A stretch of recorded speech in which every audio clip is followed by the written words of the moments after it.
Hey, what's up guys? I'm Rob Richards and welcome back to Powertec one-on-one training. On today's video, we'll be pairing chest with back over 4 superset exercises. Now what that means is we'll perform one exercise for chest for about 12 to 15 repetitions and then immediately move on to an exercise for back without any rest in between for 12 to 15 seconds. We're going to repeat that for 3 circuits for each exercise pairing, then move on to the next one. With that being said, let's dive right in and take a look at exercise 1. Our first exercise is for the chest, and this is using the functional trainer with the bar across both cable pulleys. Now, the reason we're doing this is it's a great warm-up movement for the chest. It's smooth, it's consistent, it's fluid, especially with that resistance from the weight. So what I like to do here is step forwards on one foot, raise my back heel as a sort of tripod to help stabilize me, and then push that bar all the way forwards, but without locking out my arms. Slight bend in the elbow, feeling the tension and the contraction in the chest, and then a little bit slower on the way back down. So that's when I'm lengthening the muscle again, and be careful not to allow the bar to touch the chest. You want to keep tension in the muscle throughout the entire range of motion. Also, my arms are about parallel with the floor, so I'm not pushing that bar up or down, I'm keeping it perfectly in line with the floor. 12 to 15 repetitions here, and then I move on to my next exercise, our first one for the back, chin-ups. Now, I love chin-ups. It's a really effective exercise for the back. It's great for width, it's great for lats, and it also helps improve our grip strength. So with this one, we're gonna take a nice wide grip, a little bit wider than shoulder width, and as you pull your chest up towards the bar, focus on driving the elbows down towards the floor. The goal is to really feel the center of the back squeeze. So as you pull yourself up, try not to think about pulling with your arms, try to think about your back squeezing together, as if you wake up in the morning, you're stretching and your shoulder blades are coming together. 12 to 15 repetitions, and if you need to, perform assisted chin-ups using a resistance band or having someone support your knees underneath. We then go back to our chest press on the cable press machine, and this time my goal is to try and increase the resistance. So we have repetitions and we have total resistance. If you're unable to increase the weight, try and add 2 or 3 more repetitions using the same weight. Don't worry about time on these exercises. It's about completing the repetitions, 10, 12, 15, even 18 or 20 repetitions before moving on to the next one. After we finished 3 sets total of our chest presses and our chin-ups, we're gonna move on to pairing number 2. Okay, so our next exercise for chest is a real compound movement. It's an incline barbell chest press. So this one, we want to get a nice amount of weight on. We've already warmed up the chest and the back with our previous exercises. So now we can start to push the limit and get close to our threshold. So I'm using 2 45-pound plates here. It's a good amount of weight, and it gives me a great stretch in the pecs as I lower the bar down. And as I drive that bar up, I'm careful not to lock out my arms, but rather focus on that tension and the muscular contraction I'm feeling in the chest. You'll notice I'm also performing it on quite a steep incline. This is to really target the upper region of my pectorals and to also work some variation into the routine, whereas the first exercise, I was more focused on a typical flat bench press variation. 12 to 15 repetitions here. Now I move on to the second exercise for back, a lat pull down. So with this movement, it's similar to our chin up. It's kind of inverted because I'm pulling the weight down as opposed to pulling the weight up using my body weight. So once again, I'm gonna try and increase the resistance on this one, add some more weight to really get those 10 or 12 reps in, nearing that 11th, 12th rep, giving it everything I've got. And if I need to, I've got 2 more sets of these to add some more weight or to push an extra rep or 2 out.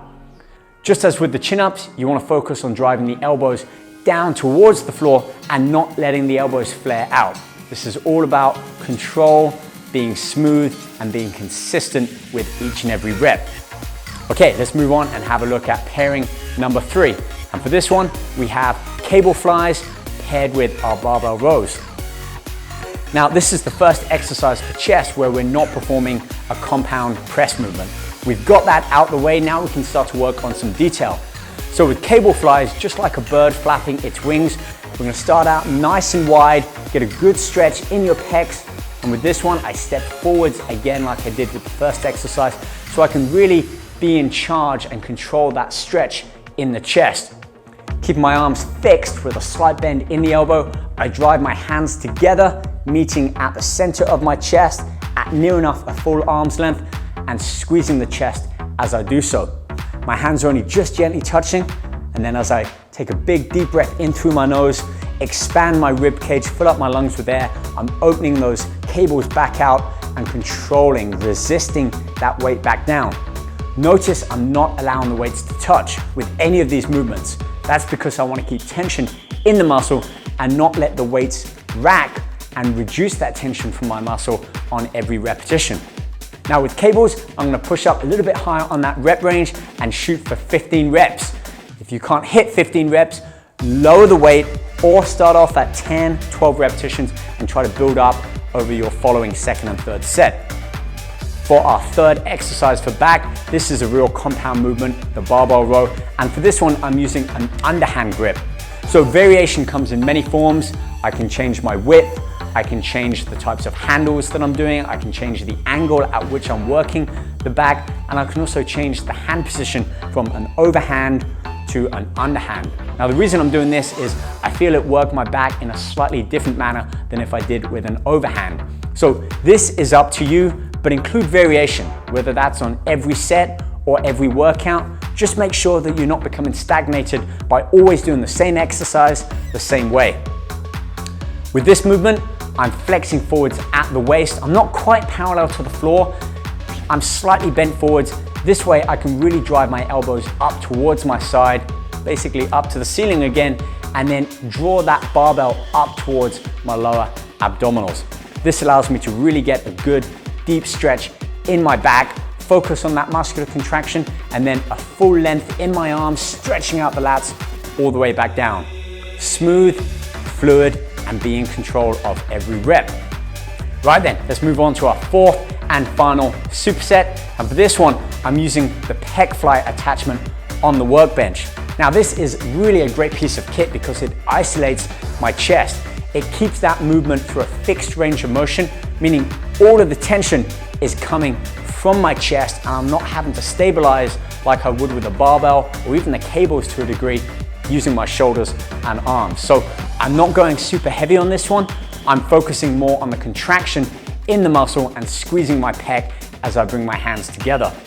Just like with the pec flies, 12 to 15 repetitions here. And because it's at the end of the workout, I'd rather increase the number of reps for that second and third set rather than add more weight and find myself becoming too fatigued and reaching my threshold too soon. Our fourth and final movement for the back is a single arm row, which I'm using on the lat tower, actually the lower cable pulley. Really great piece of kit. I can move the bench out of the way, opening up that lower cable pulley. I'm sat on the floor, chest upright, back straight, and this time I'm isolating my back, one arm at a time. This allows me to focus a little bit more on each side of my body rather than allowing a dominant side take over. 3 sets again on this one, and because I'm at the end of my workout, I'm really gonna push myself on that second and third set to increase the weight and the reps, especially on that seated row. So there we have it. That's the end of our chest and back superset combo. I encourage you all to give it a try and drop us a comment below if you find different variations that might be more effective for you, or perhaps you make some substitutions to some of the exercises. But either way, give it your all and be sure to subscribe to our Powertec Fitness YouTube channel. We have dozens of videos every month about workouts, exercises, training tips, losing weight, building muscle. So make sure you follow us, hit that notification so you can be updated when we post our next video. I'll see you back here real soon. Take care.